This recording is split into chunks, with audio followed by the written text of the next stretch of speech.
स्वागत करता हूं आप सभी को जीएनएम सेकेंड ईयर के डियर स्टूडेंट। आप सभी के लिए MSN 2 का आज वीडियो है। पेपर नंबर जो 2 होता है और इस सप्ताह का वीडियो भी दूसरा है सेकेंड ईयर का। आपका MSN 2 से यूनिट नंबर 2 का यह प्रश्न है और वीडियो नंबर यह 7वां होने वाला है। अच्छे से समझिएगा। सेकेंड ईयर के MSN 2 मेडिकल सर्जिकल नर्सिंग 2 का है। यूनिट नंबर 2 यानी चैप्टर 2 से है, जो हम लोग पढ़ रहे हैं स्तन के बारे में, स्तन ग्रंथि के बारे में और उसके विकारों के बारे में। उसके बाद हम लोग ये पढ़ रहे हैं वीडियो नंबर 7वां है MSN 2 का। पहला जो प्रश्न है आपके सामने, हमारे सामने, वो है मास्टेक्टोमी। आप लोग को पीछे में पढ़ाया था, मैं पीछे ब्रेस्ट कैंसर के बारे में आप लोग को पढ़ाए थे MSN 2 के इसी चैप्टर में। तो MS से जो मैं आपको ब्रेस्ट कैंसर पढ़ाया था, तो उसके मैंने उपचार में सर्जिकल प्रबंध में मैं बता रखा था कि इसमें मास्टेक्टोमी सबसे उपयुक्त उपचार होता है, सबसे बढ़िया उपचार होता है ब्रेस्ट कैंसर में। अलग अलग मास्टेक्टोमी था, रेडिकल था, पार्शियल था, ठीक है, टोटल था, बहुत सारे था। तो सबसे पहले अब हमको ये जानना पड़ेगा मास्टेक्टोमी होता क्या है। ठीक है, देखिए मास्टेक्टोमी को हम लोग स्तन छेदन बोलते हैं। ठीक है, देखिए टॉमी जिसके अंदर लगा हुआ आ जाएगा, आपको बहुत सारे चीज़ें देखने को मिलेगा। टॉमी जिसके अंदर लगा आ जाएगा, समझ जाइएगा कि वह जो है उस ऑर्गेन का जो है सर्जरी प्रोसेस है, सर्जिकल प्रोसेस है। जैसे आगे आप लोग देखेंगे तो अपेंडेक्टोमी आएगा। क्या आएगा? अपेंडेक्टोमी, अपेंडेक्टोमी आ जाएगा। इसमें टॉमी आ गया, मतलब अपेंडिक्स का सर्जरी अपेंडेक्टोमी कहलाता है। ट्रेकियोस्टोमी, ट्रेकिया के सर्जरी के द्वारा सर्जरी करना ट्रेकियोस्टोमी होता है। तो इस प्रकार से आगे पढ़ेंगे। फिलहाल जानिए मास्टेक्टोमी है तो कहीं ना कहीं यह मास्टक जो है मेस्टाइटिस से बना हुआ है। ठीक है, मास्टाइटिस क्या होता है? तो मास्टाइटिस आपके स्तन का एक समस्या होता है, तो उसी को मास्टेक्टोमी जो है उसी का सर्जरी हो सकता है। ठीक है, चलिए देखते हैं। देखिए, एक या दोनों स्तनों को शल्य चिकित्सक द्वारा आंशिक या पूरी तरह से हटाने की प्रक्रिया को चिकित्सक विज्ञान की भाषा में मेस्टेक्टोमी कहते हैं। देखिए, होता यह है कि अगर किसी फीमेल को एक ब्रेस्ट में या दोनों ब्रेस्ट में हो सकता है, किसी को एक ही ब्रेस्ट में प्रॉब्लम हो सकता है, किसी को दोनों ब्रेस्ट में प्रॉब्लम रहता है, तो जिसको जिस हिसाब से जितना इफेक्टेड एरिया है ब्रेस्ट का, उसको उतना दूर का या कंप्लीट ब्रेस्ट को ही हटाना सर्जिकल प्रोसेस के द्वारा चिकित्सीय विज्ञान में इसे मेस्टेक्टोमी कहते हैं। चीज़ों को समझ गए कि एक स्तन या दोनों स्तन को सर्जरी के द्वारा मीन्स शल्य चिकित्सक के द्वारा आंशिक मतलब थोड़ा सा या पूरी तरह से स्तन को हटाने की प्रक्रिया को ही चिकित्सक विज्ञान की भाषा में मेस्टेक्टोमी कहते हैं। कोई दिक्कत? यहाँ पे इंग्लिश दिया है, देख लीजिए। अब यहाँ पे क्वेश्चन पूछता है कि मास्टेक्टोमी के पहले और मास्टेक्टोमी के बाद नर्सिंग देखभाल बताइए।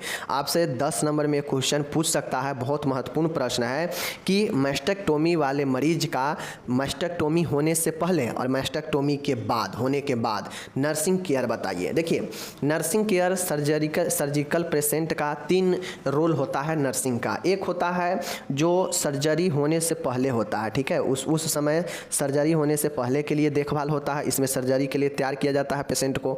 बीच का जो होता है जब सर्जरी चल रहा होता है उस समय भी देखभाल किया जाता है नर्स के द्वारा, जैसे पल्स वगैरह, वाइटल साइन वगैरह, फ्लूइड वगैरह का चेक वगैरह होता है, पेशेंट कॉन्शियस है या नहीं है, इस चीज़ का जो है देखरेख किया जाता है नर्स के द्वारा। तो ये सब दौरान में होता है। ठीक है, पेरी में। और एक होता है सर्जरी के बाद जो कि पोस्ट ऑपरेटिव होता है, मतलब बाद में देखभाल होता है। तो ये 3 प्रकार से जो है आपके नर्सिंग देखभाल किसी भी सर्जिकल पेशेंट को कर सकते हैं। एक होता है प्री, एक होता है पेरी और एक होता है पोस्ट, मतलब पहले, दौरान और बाद में नर्सिंग देखभाल सर्जरी में। ठीक है, चलिए तो हमसे क्या क्वेश्चन में पूछ रहा है कि मास्टेक्टोमी, चूँकि यह एक सर्जिकल प्रोसेस है, तो मास्टेक्टोमी के पहले मतलब इसके होने से पहले और इसके होने के बाद में नर्सिंग देखभाल पूछ रहा है। समझ गए क्वेश्चन को?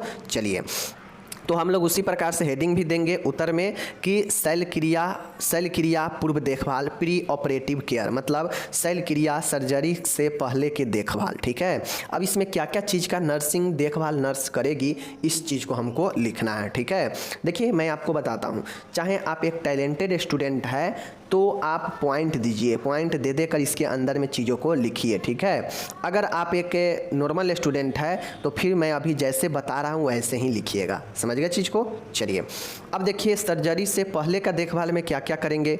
तो रोगी के सभी जांच एकत्रित की जाती है एवं इन्हें क्रमानुसार एकत्रित करके रोगी की फाइल बनाई जाती है। कोई भी सर्जरी होना रहता है तो नर्स का ये रोल रहता है कि पहले पेशेंट का हर एक जांच का कलेक्शन किया जाए, जो भी जांच सर्जरी से पहले होनी चाहिए वो सब जांच को कलेक्शन किया जाता है और उसे जो है सीरियल वाइज जो है लगाते हैं और फाइल में बनाकर फाइल बनाते हैं। तो ये जो है सबसे महत्वपूर्ण पॉइंट होता है सर्जरी से पहले, ठीक है। दूसरा जो सर्जरी के से पहले देखभाल होगा, रोगी को यदि अन्य कोई रोग हो तो इनका उपचार जारी रहता है, जैसे उच्च रक्तचाप, मधुमेह, अस्थमा। अगर नर्स को ये चीज़ को ध्यान देना चाहिए कि अगर पेशेंट को सर्जरी होना है लेकिन उससे और कोई भी बीमारी का इलाज चल रहा है तो उस उपचार को जारी रहता है, वो उपचार को जारी रखना चाहिए। जैसे होता यह है कि जब पेशेंट को सर्जरी होना रहता है तो उससे पहले पूर्ण चेकअप होता है, पूर्ण जांच होता है और उसमें अगर लगता है कि बीपी बढ़ गया, रक्तचाप बढ़ गया, डायबिटीज़ बढ़ गया है तो उस मरीज को उस चीज़ का दवाई चलता है, कंट्रोल कर किया जाता है। ऐसा नहीं है कि उसको छुड़ा दिया जाता है और सर्जरी पहले किया जाता है, इसमें कॉम्प्लिकेशन होता है, ठीक है। तो दूसरा पॉइंट ये है। तीसरा पॉइंट है, रोगी की घबराहट को कम करने के लिए सर्जरी के लाभ बताने चाहिए एवं रोगी व उसके विधि संरक्षक से लिखित सहमति प्राप्त करनी चाहिए।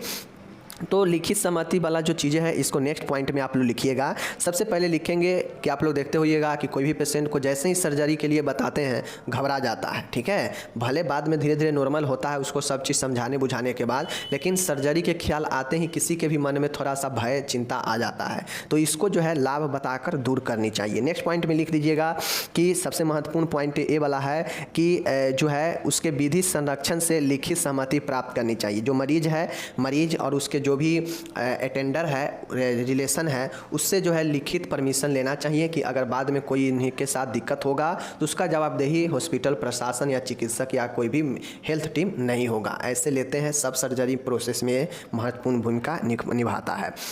नेक्स्ट है, रोगी के मन में सर्जरी के प्रति शंकाओं को दूर करनी चाहिए। अब जो भी मरीज को मन में डाउट है सर्जरी के लिए कि हमें सर्जरी होगा तो क्या हम ठीक होंगे या सर्जरी से कहीं मौत भी हो जाए, ऐसा कुछ शंका है तो इसे दूर करनी चाहिए। ये सब सर्जरी से पहले की बातें होती हैं, ठीक है। रोगी एवं परिचितों को इस ऑपरेशन के करने का कारण, संभावित लाभ एवं जटिलता के बारे में बतानी चाहिए। अब कभी कभी जो है पेशेंट तो घबरा ही जाता है, साथ में उसके जो अटेंडर होते हैं वह भी जो है कभी कभी इससे चिंता में पड़ जाते हैं कि ऑपरेशन से क्या होगा नहीं होगा। तो जो भी रोगी और उसके जो भी अटेंडर परिचित है उसको ऑपरेशन के बारे में लाभ और जटिलता बतानी चाहिए, ठीक है, कि कराने से क्या लाभ होगा और नहीं कराने से क्या जटिलता हो सकता है। ओके, छठा पॉइंट देखिएगा कि एक मरीज को जो है जैविक चिन्ह की जाँच की जाती है एवं उन्हें नर्स रिकॉर्ड में नोट कर फाइल के साथ रखा जाता है। अब जो भी पेशेंट है उसका सर्जरी होना है, उससे पहले नर्स क्या करती है कि उसका हर एक वाइटल साइन जैसे हार्ट बीट, पल्स रेट, ठीक है, रिस्पायरेशन, टेम्परेचर, इस सब को क्या करती है, नोट करती है, जांच कर नोट करके और उसका फाइल में रखती है, ठीक है। नेक्स्ट है सातवां पॉइंट देखिएगा कि रोगी को प्लास्टिक व रिकंस्ट्रक्टिव सर्जरी के बारे में बताना चाहिए, ठीक है। क्योंकि यह एक मास्टेक्टोमी के प्रोसेस है तो हो सकता है यहाँ पे प्लास्टिक लगाया जाए, प्लास्टिक सर्जरी किया जाए या रिकंस्ट्रक्टिव सर्जरी किया जाए, मतलब पहले के जैसा जो स्ट्रक्चर संरचना है उसमें बदलाव आ सकता है। तो इसलिए जो है रोगी को बताना चाहिए। ऐसा ना हो कि मान गए मास्टेक्टोमी है, इसमें ब्रेस्ट को सर्जरी के द्वारा हटा दिया जाएगा तो बाद में जो पेशेंट है वो कहे कि मेरा सौंदर्य ही खराब हो गया, मेरा बहुत चीज़ दिक्कत हो गया, ऐसा कुछ जो है उससे पहले पेशेंट को बता देना चाहिए, ठीक है। नेक्स्ट है, रोगी को आवश्यकता अनुसार आईवी फ्लूइड भी दिए जाते हैं, इनटेक आउटपुट चार्ट भी मेंटेन किए जाते हैं। अगर पेशेंट को सर्जरी में जाना होता है तो उसे भोजन कुछ घंटे पहले जो है देना बंद कर देते हैं ताकि मुंह से कोई शराब वगैरह सिक्रेशन ना हो, ठीक है। तो इसके लिए जो है उसे सिर्फ और सिर्फ शरीर में ऊर्जा बना रहे, इसके लिए उसे आईवी फ्लूइड मतलब भेन के माध्यम से तरल पदार्थ देते हैं। जो सलाइन वगैरह चढ़ाते हैं ना वही आईवी फ्लूइड होता है। समझ गए चीज़ को। चलिए नौवां पॉइंट यहाँ पे देखिएगा, रोगी के सभी गहने, नाखून, पॉलिश आदि हटा दिए जाते हैं। अब कोई भी मरीज है अगर उसको सर्जरी होना है तो सर्जरी से पहले उसमें मैनेजमेंट में नर्स क्या करती है कि जो भी, चूँकि यह मास्टेक्टोमी है, स्तन है तो स्तन का तो जो सर्जरी हो महिला का ही होगा, तो महिला में जो भी गहना है, नाखून, पॉलिश की है, इस सब को हटा दिया जाता है, ठीक है। और रोगी को क्या कहता है, एक अच्छे स्वच्छ गाउन पहना कर उससे तैयार किया जाता है। समझ गए। तो गाउन वाला भी अगला पॉइंट में लिखिएगा। रोगी को ऑपरेशन थिएटर में शिफ्ट करने से पूर्व रोगी की सर्जरी स्थल को तैयार किए जाते हैं। अब रोगी के सब चीज़ हो जाता है तो रोगी को ऑपरेशन थिएटर में ले जाने से पहले क्या करते हैं कि पहले एक बार जहां सर्जरी होना है उसको अच्छे से तैयार कर लेते हैं। तो ये सर्जरी से पहले की ही बात होती है। चीज़ों को समझ गए, कोई दिक्कत।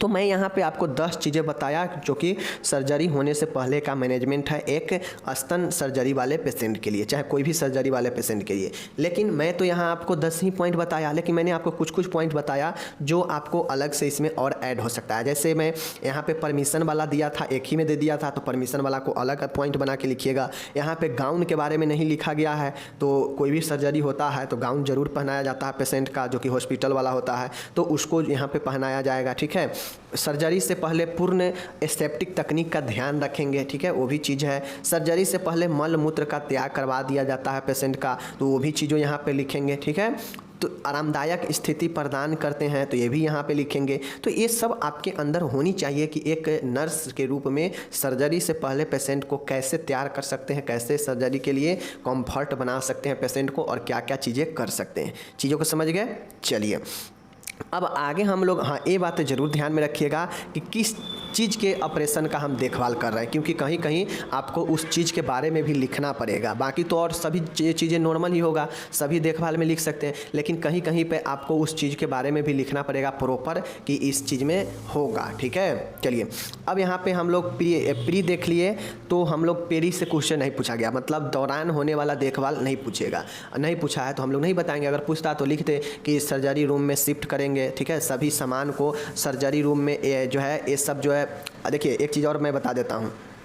ये वाला जो आपको यहाँ पे पॉइंट है, ये वाला जो देख रहे हैं 10वां पॉइंट कि ऑपरेशन थिएटर में शिफ्ट करने से पूर्व रोगी के सर्जरी स्थल को तैयार किया जाता है, तो इसमें और पॉइंट और लिखाएगा सर्जरी से पहले वाला में कि जो भी ओटी होता है उसको सर्जरी से पहले ही हर एक इक्विपमेंट वहाँ पे व्यवस्थित कर दिया जाता है। ऐसा नहीं होता है कि सर्जरी रूम में पेशेंट को पहुँचा दिए हैं तो सिरिंज ला रहे हैं, नेडल ला रहे हैं, ऑक्सीजन ला रहे हैं, एम्बू बैग ला रहे हैं, कुछ ला रहे हैं, ऐसा नहीं होता है। सब सामान जो है पहले से ही प्री ऑपरेटिव में जब होता है, प्री ऑपरेटिव में ही हर एक इक्विपमेंट ओटी रूम में मौजूद होता है। ठीक है, तो वो प्री ऑपरेटिव में ही सब लिखिएगा कि हर एक सामान ओटी रूम में रख दिए जाते हैं, तैयार किए जाते हैं, जो भी आवश्यक ऑक्सीजन वगैरह है ओटी में रखा जाता है। ठीक है, और दौरान के समय ज़्यादा चीज़ें नहीं होता है। दौरान के जब हमसे दौरान पूछेगा कि सर्जरी के दौरान देखभाल बताइए, तो लिखेंगे कि आवश्यक फ्लूइड का मेंटेन करेंगे पेशेंट का आईवी फ्लूइड से। उसके बाद मरीज का हमेशा भाव स्थिति देखते रहेंगे। ठीक है, कि मरीज जो है कॉन्सिनेंस है या नहीं है।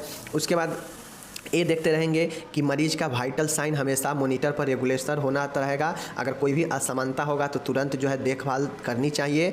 आवश्यक जो भी दवाइयां हैं वह सभी दवाइयां मौजूद होनी चाहिए वहां पे, और जटिलता पर निगरानी रखनी चाहिए। ये सब के सब जो है चल रहे और जो है सर्जरी के दौरान होता है। चूँकि जो डॉक्टर होते हैं वो तो अपना सर्जरी में लगे होते हैं, लेकिन जो नर्स होती है उनका यही काम होता है कि वह पेशेंट के स्थिति का आकलन करते रहती है हर एक चीज़ों का सर्जरी के दौरान। चीज़ें समझ गए? चलिए अब हम यहाँ पे देखेंगे कि सर्जरी के बाद शल्य क्रिया के पश्चात पोस्ट ऑपरेटिव में कैसे देखभाल होगा। ठीक है, अब समझिए एक पेशेंट का सर्जरी हो चुका है, समझ गए चीज़ को, पेशेंट जो है शिफ्ट हो चुका है पोस्ट ऑपरेटिव रूम में, तो अब उसको हम सर्जरी के बाद क्या क्या चीज़ों का देखभाल करेंगे। सीधा आप कॉमन दिमाग लगाइए कि एक पेशेंट है, उसको कहीं भी सर्जरी हुआ है शरीर में, तो सर्जरी होने के बाद उसको क्या क्या चीज़ की ज़रूरत पड़ेगा, और एज ए नर्स हम किन किन चीज़ों को उसको देखभाल सहायता करेंगे, तो उन सारे चीज़ों को आपको लिखना है पोस्ट ऑपरेटिव में, मतलब सर्जरी के बाद के देखभाल में। चलिए देखते हैं।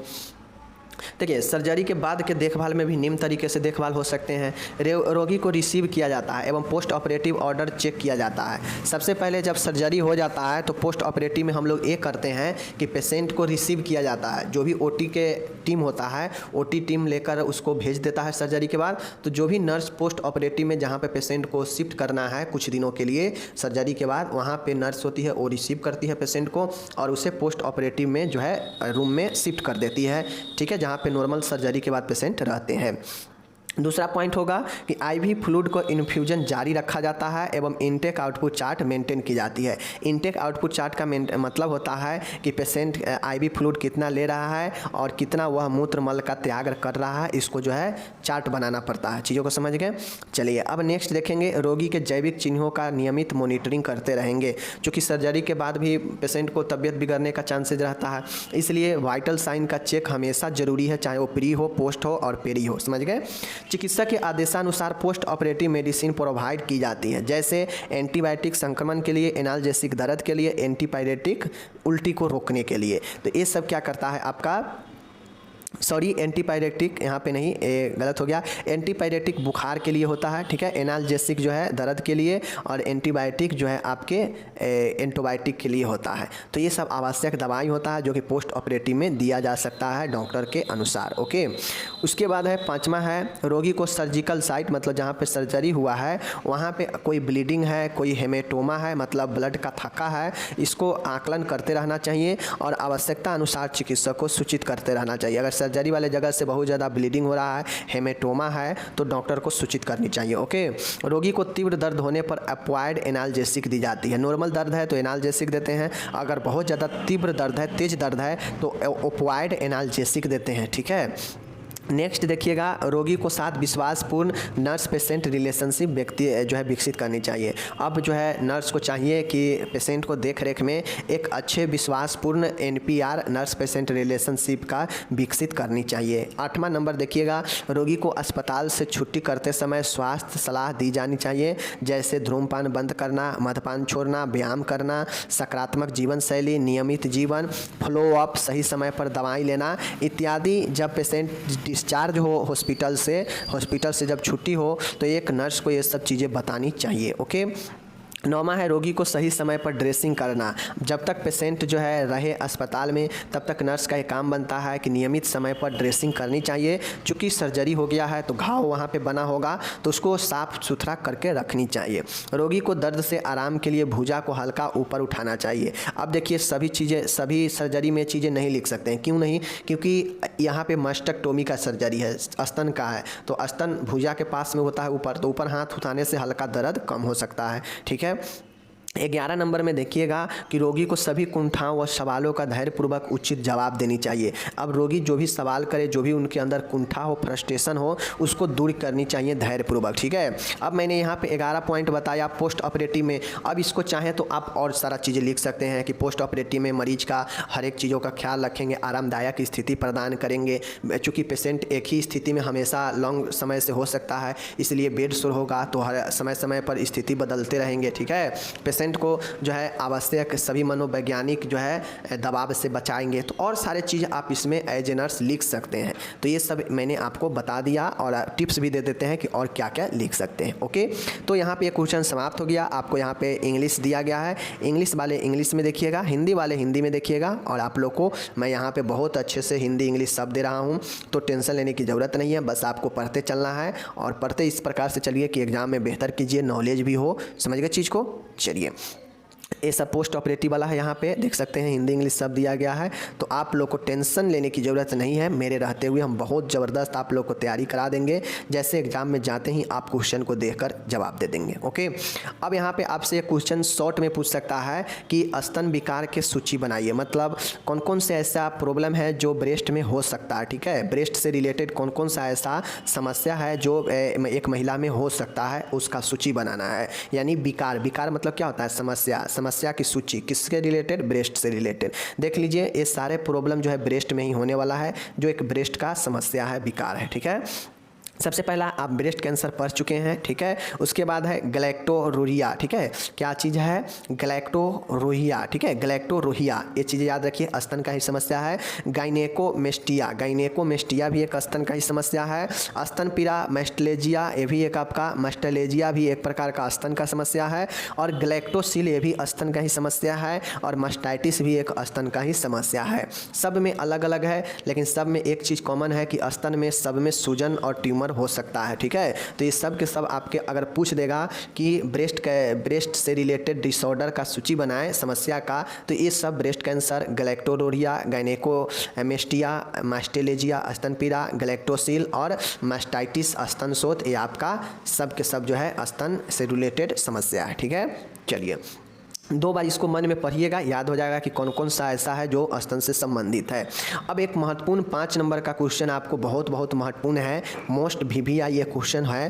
क्या क्वेश्चन देख लीजिए यहाँ पे कि स्वयं स्तन निरीक्षण से क्या समझते हैं, या स्वयं स्तन परीक्षण, जिसको हम लोग ब्रेस्ट सेल्फ एग्जामिनेशन BSE कहते हैं। ये 5 नंबर में पूछता है, बहुत ही टेक्निकल सवाल है। इसमें मात्र 5 पॉइंट को ध्यान में रखना है और यही 5 पॉइंट के जरिए कोई भी चाहे वो कोई भी हो, वो अपने जो है क्या चीज़, ये चीज़ें का एग्जामिनेशन कर सकती है। कोई भी ब्रेस्ट सेल्फ एग्जामिनेशन यही होता है, BSE, समझ गए। ब्रेस्ट सेल्फ एग्जामिनेशन मतलब स्वयं से स्तन का परीक्षण करना, जांच करना, स्वयं स्तन परीक्षण होता है। चीज़ों को समझ गए। चलिए अब आपको इसमें 5 पॉइंट को ध्यान में रखना है। इसमें मात्र 5 ही पॉइंट है जिसको स्टेप बाय स्टेप यहाँ पे ध्यान में रखना पड़ेगा कि कौन से स्टेप के बाद कौन सी चीज़ होगा। चलिए यहाँ पे आप लोग देख लीजिए, 5 नंबर में पूछता है प्रश्न बहुत बार। देखिए BSE होता क्या है, ठीक है, देख लीजिए।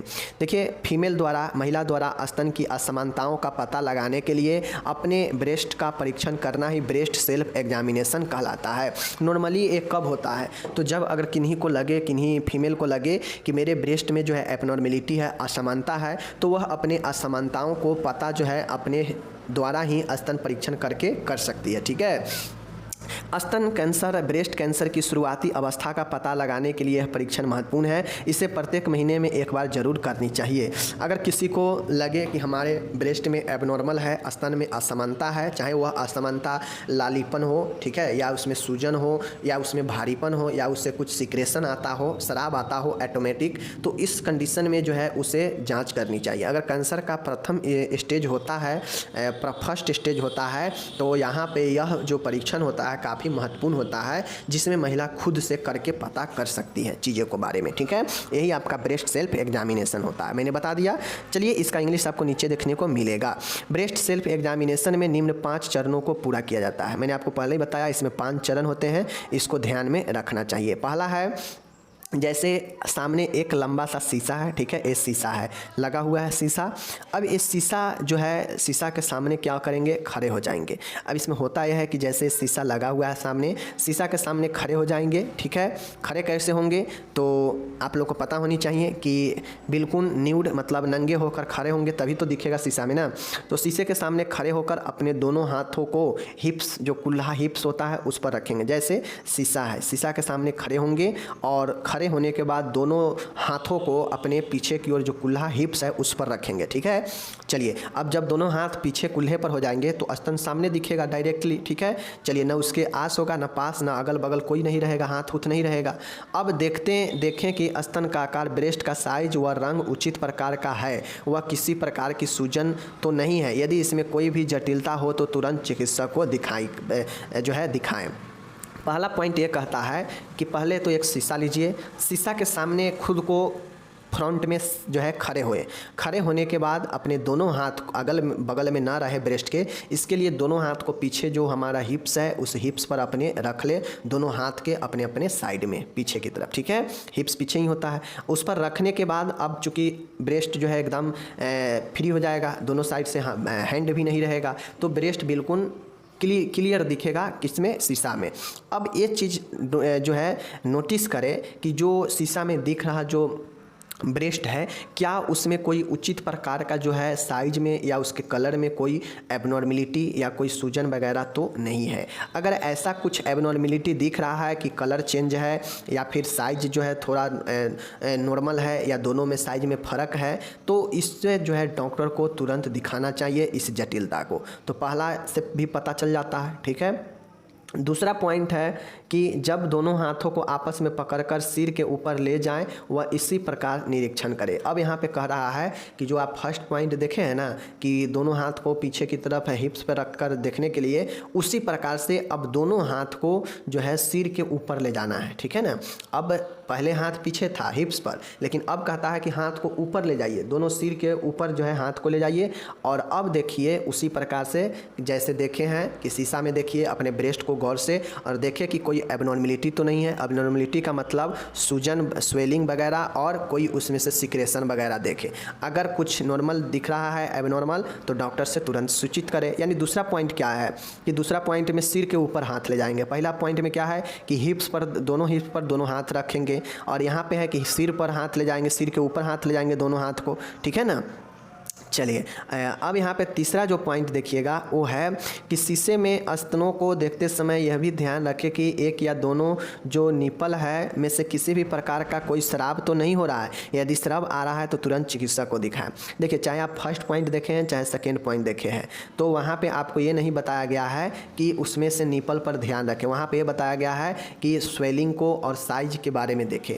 लेकिन तीसरा पॉइंट में ये कह रहा है कि ध्यान मुद्रा तो ही होगा, पोजीशन तो ही होगा, चाहे आप सिर के ऊपर हाथ रखें या हिप्स पर हाथ रखें। लेकिन आपको तीसरा पॉइंट में ये लिखना है कि आपको ये भी चीज़ को ध्यान रखना है ब्रेस्ट में कि निपल का ध्यान रखना है, दोनों निपल पर ध्यान रखें और ये देखें कि कोई किसी प्रकार के सिक्रेशन तो उसमें से नहीं हो रहा है, कोई चीज़ का स्राव तो नहीं हो रहा है द्रव के रूप में। अगर स्राव हो रहा है कुछ असमान का तो तुरंत डॉक्टर से सूचित करें। यह तीसरा पॉइंट है, ठीक है। तीसरा पॉइंट में निपल पर ध्यान दें और स्राव के बारे में देखें, ठीक है। चलिए चौथा पॉइंट क्या है, चलिए देखते हैं। अब लेटी हुई अवस्था में देखिए, अब ऊपर जो हम लोग देखे हैं, अब जो ऊपर हम लोग देखे हैं वह शीशा के सामने खड़ी हुई अवस्था में है। अब जो हम लोग यहाँ पे देख रहे हैं यह लेटी हुई अवस्था में देख रहे हैं। लेटी हुई अवस्था में दाएं हाथ की 3 उंगलियों से बाएं स्तन को कोमलता से छूते हुए चक्कर लगाएं सर्कुलर मूवमेंट में। किसी भी प्रकार की लंप की जो है उपस्थिति के लिए जांचें, ठीक है। उसके बाद दाएं को बाएं से और बाएं को दाएं से नीचे की ओर भी जांचें। इसी प्रकार बाएं हाथ से दाएं ब्रेस्ट का भी निरीक्षण करनी चाहिए। देखिए होता यह है, चौथा पॉइंट में ये कह रहा है कि अब हम लेट जाएंगे, ठीक है, लेट जाएंगे। अब लेटी हुई अवस्था में चेक करेंगे। पहले हम लोग खड़े होकर चेक कर रहे थे शीशा के सामने, बट अब हमें शीशा की ज़रूरत नहीं है। अब हम खुद से महसूस करेंगे। कैसे महसूस करेंगे, तो लेट जाएंगे। लेट कर अगर हमें राइट साइड के अगर ब्रेस्ट का हमें मालूम करना है कि कोई उसमें लंप यानी गांठ वगैरह है या नहीं, तो उसके लिए हम लोग लेफ्ट वाले ब्रेस्ट के लिए राइट हाथ का प्रयोग करेंगे और राइट वाले ब्रेस्ट के लिए लेफ्ट हाथ का प्रयोग करेंगे और उसके 3 अंगुलियों को ही लेंगे, ठीक है। 3 अंगुली को लेंगे, चाहे आप कोई भी हाथ का उपयोग कर रहे हैं, 3 अंगुली का ही लेंगे और 3 अंगुली का लेने के साथ जो है हम लोग क्या करेंगे, उससे सर्कुलर मूवमेंट में जो है उसे क्या करेंगे, घुमाएंगे। और जिससे ये पता चलेगा अगर कोई उसमें लंप होगा, गांठ होगा ब्रेस्ट में, तो पता चल जाएगा कि हाँ इसमें गांठ है और इस प्रकार से जो है आप उसको आसानी से जो है कर सकते हैं। इसी प्रकार से अगर बाएं हाथ के बाएं अगर स्तन को करना हो तो दाएं हाथ का इस्तेमाल करेंगे, अगर दाएं स्तन को करना हो तो बाएं स्तन को इस्तेमाल करेंगे, यानी अपोजिट करेंगे एक दूसरे का, ठीक है। और 3 अंगुली का प्रयोग करके उस पर घुमाएंगे स्तन के चारों ओर सॉफ्ट हाथ से, हल्के हाथों से, और घुमाते घुमाते महसूस हो जाता है कि गांठ है या नहीं है। आप नॉर्मली कहीं पर भी अगर आपको ट्यूमर लगता हो तो वहाँ पे हल्का हाथ से आप सॉफ्ट से आप वहाँ पे घुमाइएगा तो पता चल जाएगा कि हाँ यहाँ पे लंप यानी गांठ है या नहीं है। तो इसी प्रकार से चौथा में करना है, ठीक है। चौथा स्टेप ये हो गया। 5वां और आखिरी स्टेप क्या है कि खड़ी हुई अवस्था में भी जो है इसी प्रकार से जांच सकते हैं हाथ को घुमाकर। अधिकांश महिलाएं शॉवर में स्तन को जांचती है क्योंकि त्वचा की गीली होने से ब्रेस्ट को अच्छे प्रकार महसूस किया जा सकता है। खड़ी हुई अवस्था में भी जो है ब्रेस्ट को उसी प्रकार से जांचा जा सकता है जिस प्रकार लेटी हुई। अब चौथा अवस्था में था कि लेट कर हाथ से जो है महसूस कर सकते हैं सर्कुलर मूवमेंट में घुमाकर अपोजिट हैंड को अपोजिट ब्रेस्ट को, ठीक है, अपोजिट हैंड से अपोजिट ब्रेस्ट को। लेकिन 5वां पॉइंट है यहाँ पे खड़ी हुई अवस्था में भी जो है आप लेटी हुई अवस्था की तरह जो है हाथों से कि अंगुलियों से महसूस कर सकते हैं गांठ को। कैसे, तो जो अधिकतर जो फीमेल महिलाएं होती है वह जो स्नान जो होता है शॉवर, वहाँ पे इस चीज़ को ज़्यादातर जांचती है, महसूस करती है। क्यों, क्योंकि उस समय जो त्वचा होता है शॉवर में गीली होता है और गीली होने के कारण वहाँ पे जो है अच्छे से महसूस किया जा सकता है गांठ को, ठीक है। चूँकि उस समय सॉफ्ट होता है, गीला होने से सॉफ्ट हो जाता है और सॉफ्ट होने से चीज़ों को महसूस करना आसान हो जाता है। और जैसे हम लोग लेटी हुई अवस्था में देखे हैं उसी प्रकार से यहाँ भी शॉवर के नीचे खड़ी हुई अवस्था में हम लोग प्रोसेस करेंगे कि अपोजिट हैंड से अपोजिट वाले ब्रेस्ट को करेंगे और 3 अंगुलियों का इस्तेमाल करते हुए चारों साइड, निपल के चारों साइड यानी ब्रेस्ट के चारों साइड नीचे से लेकर ऊपर तक जो है महसूस करेंगे कि रियल में कोई जो है गांठ वगैरह है या नहीं है। तो ये 5वां पॉइंट, जिस प्रकार से चौथा पॉइंट में लेट कर करते हैं उसी प्रकार से 5वां पॉइंट में खड़ी होकर शॉवर के नीचे किया जाता है ये चीज़ें। शॉवर के नीचे क्यों? क्योंकि ज़्यादातर जो फीमेल होती है वह शॉवर में ही इस चीज़ को जांचती है, उस समय त्वचा गीली होती है, इसलिए गांठ को महसूस कर पाना अच्छे से आसान होता है, ठीक है। और खड़ी हुई अवस्था में भी स्तन को उसी प्रकार से जांचते हैं जिस प्रकार से लेटी हुई अवस्था में चौथे पॉइंट में हम लोग देखे हैं। चीज़ों को समझ गए? यहाँ पे नीचे इंग्लिश दिया गया है, आप लोग इंग्लिश में चीज़ों को देख लीजिएगा, पढ़ लीजिएगा, समझ में आ जाएगा। समझ गए? कुल 5 पॉइंट को याद रखना है, ठीक है। पहला पॉइंट है शीशे के सामने खड़े होकर हिप्स पर हाथ रखना है। दूसरा पॉइंट में हाथ को ऊपर उठा लेना है लेकिन शीशे के सामने ही में रहना है। तीसरा पॉइंट में ये कहता है कि कोई सिक्रेशन वगैरह हो तो उसको ध्यान देंगे निपल से, ठीक है। चौथे पॉइंट है लेट कर करेंगे, हाथों को अंगुलियों को सर्कुलर मूवमेंट देने से ब्रेस्ट पर। और पांचवा में है कि उसी चीज़ को हाथ से ही उपयोग करके लेकिन खड़ा होकर शॉवर के नीचे में करते हैं, ठीक है। तो ये 5 पॉइंट जो है आपको ध्यान में रखना है BAC में ब्रेस्ट सेल्फ एग्जामिनेशन में। ओके, मिलेंगे अगले वीडियो में, PDF डिस्क्रिप्शन में आपको मिल जाएगा। चलिए मिलेंगे अगले वीडियो में, धन्यवाद।